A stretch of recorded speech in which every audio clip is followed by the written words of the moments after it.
The Dead Don't Die is directed as well as written by Jim Jarmusch. It's up to residents of a small town, more specifically the officers of this small town, played by Adam Driver as well as Bill Murray, to fight off the undead that have recently risen. Jim Jarmusch, I haven't seen his work before this. I've learned that he mostly does independent films that you'd normally see at film festivals. With this movie, right off the bat when you watch it, you can kind of get that feel, that like independent film kind of feel. It doesn't feel like big Hollywood the way that, I don't know, a Marvel film or something like high intensity action film would be. I can tell that the only people that really have their hands in this project, controlling where it goes and, the full vision, are mostly Jim Jarmusch, and it really shows in his writing as well as in his directing. In some ways good, and then in other ways I kind of feel maybe they're the big issues of the film. He did a really good job at bringing out this kind of deadpan humor out of most of the cast in the movie. There'll be cast members that I'll talk about, like Bill Murray or Adam Driver, where you can tell they were hired because their natural presence brings out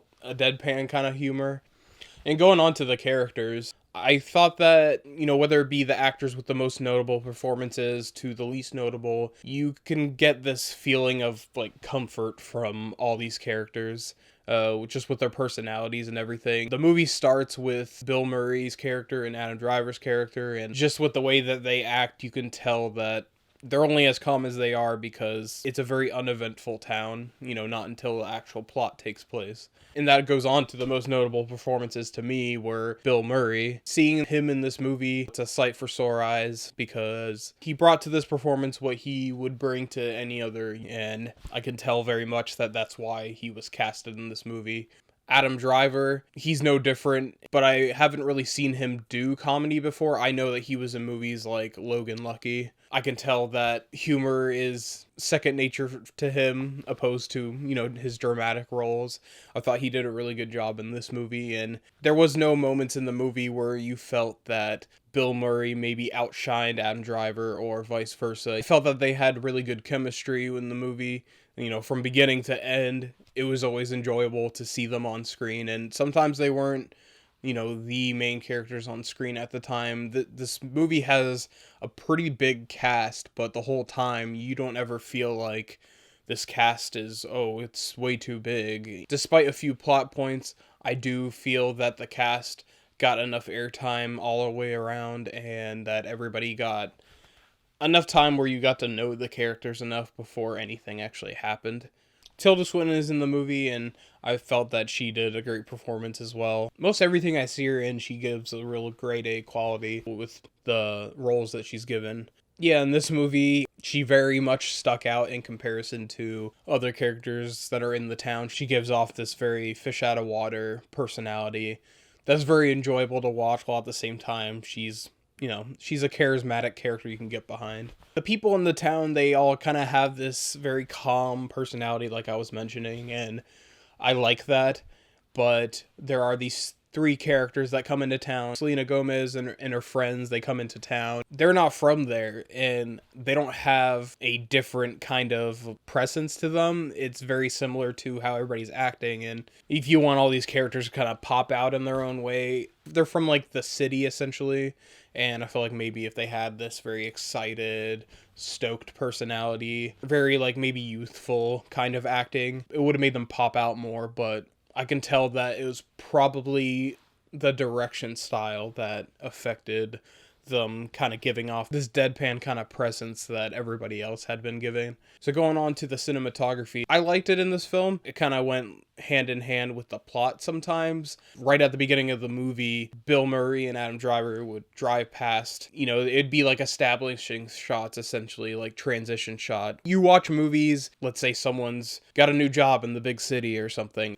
All the transition shots are just these drone shots of buildings. It's really boring shots of the city or something. In this movie, when they have those transition shots and those establishing shots, everything that they're driving past are areas that they go back to throughout the movies. So they're important, like, checkpoints almost for the areas you're just going to go back to. Along with what I've already said about the cinematography, I really liked more specifically the moments at nighttime when the undead would come out and the zombies would roam the town. It felt very much like an old-fashioned horror film. It felt very Romero in the way that they would kind of rise out of the ground, even down to like the lighting of the tombstones and the graveyard, and how they would go about all that. It just felt very classic. There's a lot of moments just like that in the movie where it very much felt like it was trying to be a love letter, if not a soft love letter, to fans of horror films, more specifically zombie films. Going on to the writing, I thought that the tone that they were trying to give off was pretty consistent.